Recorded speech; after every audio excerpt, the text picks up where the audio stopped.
Hello guys, and welcome back to this channel, where today guys, I'll be showing you how to delete account on Foodpanda.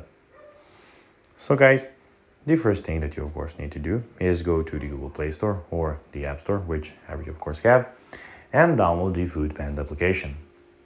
Now when you do that, you just need to go and log into your profile. But guys, if you don't have one, you can always go and register.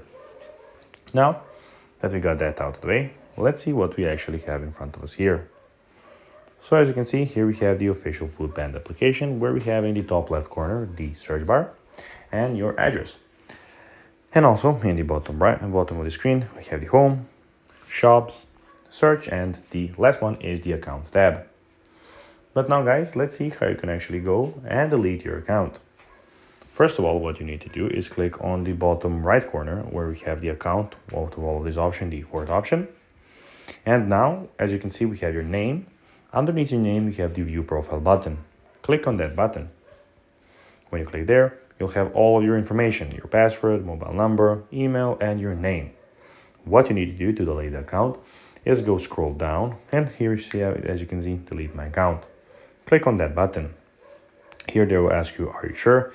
So, and you have to say if you're sure or not sure that you want to delete it. Yes, I'm sure. Click on that button. And as you can see, your account has been deleted. Click OK, and that's basically that. So guys, that will be everything for this video. I hope that you enjoyed it and found it informative. If you did, don't forget to like this video, share it, subscribe to the channel, and put the notifications on, as guys, this really helps us grow our channel. So if you have a few seconds, it would be pretty cool if you could do this for us. So guys, as I said, that will be everything for this video. I hope that you enjoyed it. And guys, as always, I'll be seeing you in the next video on this YouTube channel. Bye guys.